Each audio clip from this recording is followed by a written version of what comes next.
So where we were last time, we were talking about what tort, David? What tort are we in the midst of talking about? We already finished with the intentional torts, correct? And now we're talking about the single tort of negligence. Very good. And in the tort of negligence, there are going to be eventually three elements. The first one is the requirement that the defendant have breached the applicable standard of care. And with regard to that, we had established that there is a generally applicable duty of care. What is that? That we explored in the Galindo case. What is the generally applicable duty of care that would be applicable, assuming there's no exception that applies?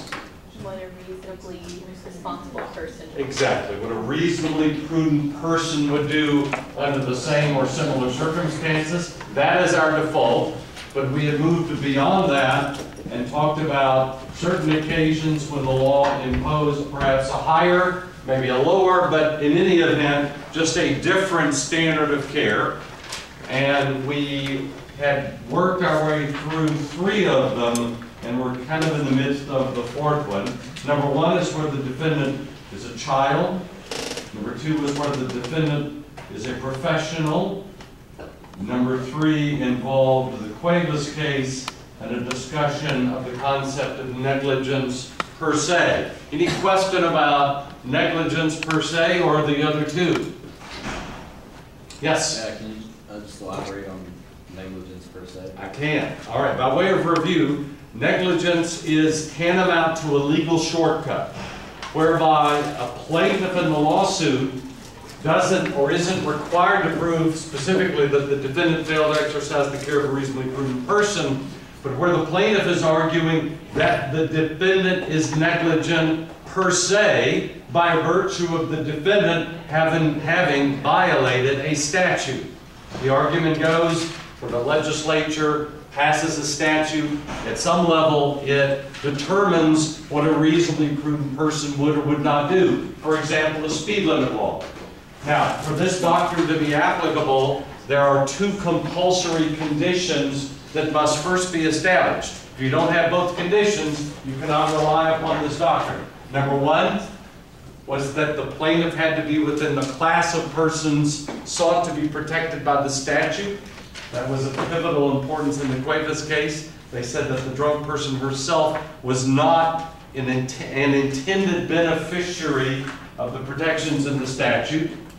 Number two is the requirement that the injury that the plaintiff suffers must be of a type that the statute was intended to prevent. All right, now Greg, do I need to do more than that? Maybe go back over an example or two, or are you okay with that? I'm okay with that. Okay. Any other questions about negligence per se, or the other exceptions, or the general standard? If you were just mildly breaking the law, like driving 41 and 40, Yes. are you negligent per se? Oh, I suppose you probably are. I suppose you probably are. Because, no, you know, I've never seen a case involving somebody doing a 41 and a 40. But so long as it's determined that by virtue of your having violated the statute that you caused that which transpired, I think you're probably negligent per se, though it may sound a little bit harsh. Absolutely. I'm sorry? That would have to be proven or documented that you were going. It would have to be proven, yes. Yes, it would be. All right, so David, where are we now? We are now at owners and occupiers exemption. The owners and occupiers, we'll call it the owners and occupiers exception. They're not exactly exempt, but they are treated differently. The owners and occupiers exception. And what is the typical fact situation that arises in the owners and occupiers scenario? The plaintiff is a visitor or guest. Visitor, I think, is a broad enough umbrella term. Is a visitor to property that is either owned or leased by the defendant. So either the owner or the lessee. And what does the question become in these kinds of cases? And the status of the visitor will determine the defendant's Level of standard. very good. So the status of the visitor is going to determine exactly how much care the visitor is owed. And so did we establish last week that in general, as the status of the visitor improves, what happens to the duty correspondingly? That it goes up as well. All right. So in the case, David, how many different statuses does the law apparently recognize?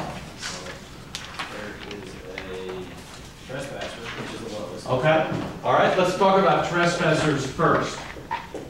By the way, at this point, I'll welcome our Monday night class. Monday night class is about 5 or 10 minutes ahead, so in the Monday night class, we've already talked a little bit about the trespasser, but that's all right. A little bit of review won't hurt. So, David, how would you define a trespasser? Someone that is not there lawfully, maybe, Okay. All right. or hasn't been. And by the way, instead of thinking about, I'm sure there are criminal statutes that define what a trespasser is. Since we don't know them, let's come up with our own definition. How about doesn't have an established relationship with the owner or lease? Okay? Either no relationship or no invitation or no permission. All right, so one aspect would be that there's no express or implied permission. Are there many occasions where you're not actually formally given an invitation, but it's still clear that you're not trespassing? Yeah, absolutely. Every time you go into a store, you're not literally welcomed and permitted to enter. So it's enough that your permission would be implicit. All right, anything else? That's probably enough, but somehow to impart the full flavor is that we think of a trespasser being there against the wishes of the owner. So that's a pretty accurate definition of what it means to be a trespasser. All right, so David, was there any argument that Mrs. Woodtee was trespassing at the hotel? No. Not really. So that's why the court didn't talk about it. What would you guess? So that's how we define it. What would you guess the duty that is owed to a trespasser? To look out for his or her safety, make sure all dangerous conditions are eliminated. Little, if anything. How about basically nothing is the rule in most states, Texas included. There is no duty. Now we're going to qualify that, but at least that's a good starting point. There's no duty except not to intentionally injure. Not to intentionally injure. Now let me be very clear what I'm talking about. I don't know that this has come up before. Do we live in what is called a castle doctrine state? Yes. What does that mean? You can defend your property or your life. You can defend your property, your life, those of your loved ones, etc., etc. And do you have a duty to retreat if you've got somebody who has invaded your home and is burglarizing your home? Or does the law basically allow you to take that person's life? Yes. Even if you're not operating under any current threat of serious bodily injury, you may kill that person under Texas law. So that could not be what I'm talking about there. Well, if I'm not talking about your right to shoot a home invader, what am I talking about? Yes, Greg? Maybe something like the movie Saw, where it's booby trap. I didn't see the movie Saw, and actually take some personal pride in it. I'm just kidding. Yeah, that's exactly the example I was going to give you, where you've got some sort of a spring-loaded gun on the perimeter of your property, and you shoot some 12-year-old who's wandered on your property to retrieve I don't know, a paper airplane or something. That would not be permissible. Electrified fence, those kinds of things. But do understand in Texas we give substantial latitude to homeowners. All right, any question about the no duty rule? All right, and even in that, we need to be mindful of a couple of kind of qualifications, one of which is just totally intuitive. The other one, maybe not so much. What would you think would be the rule, David, if you purchased a new house on a large, it's on a couple of acres, but it's still in kind of a suburban area, and if you came to learn that kids were coming across your property in order to create a shortcut going to school, after a while, would they still be trespassing if you did nothing to stop them?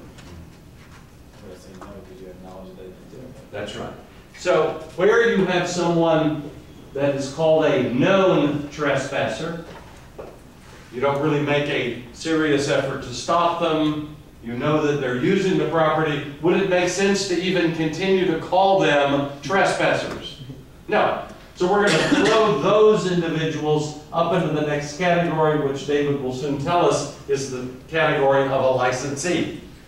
The other kind of qualification requires that we talk a little bit about a doctrine that exists in Texas, and I'm sure in other states. It's called the attractive nuisance, N-U-I-S-A-N-C-E, the attractive nuisance doctrine.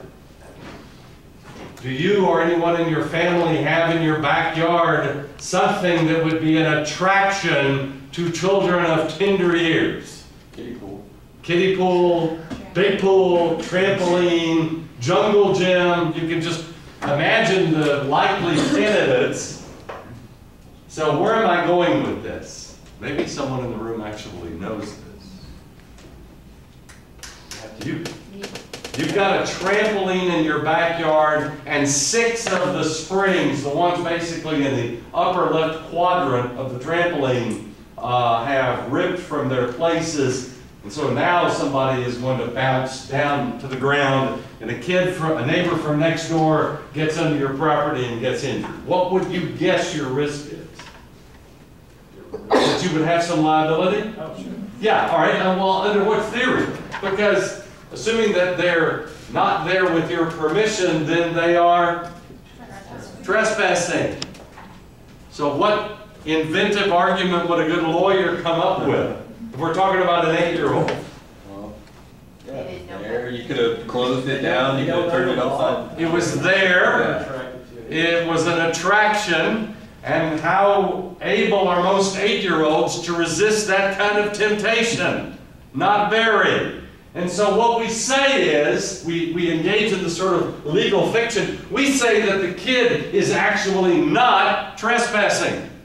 That he's been lured on the property by the owner maintaining this attraction. Now, by the way, please make a note to yourself. This is limited strictly to youngish children, what my professor called children of tender years.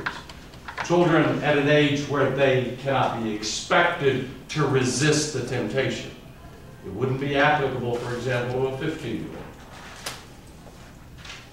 Whatever a 15-year-old might decide to do, the law will not say that that person should be attracted. All right, so what does the doctrine say? It requires 2 responsibilities on the part of the homeowner. Number 1, maintain whatever it is, the equipment, in good working order. And number 2, exercise reasonable care to limit access. Exercise reasonable care to limit access. Now, you'll notice what I did not say. Did I say that you have to expend whatever money is required to make sure that no 8-year-old gets in your backyard? Right? Like a geodesic dome and a 24-hour security. No. You have to exercise reasonable care to prevent access, which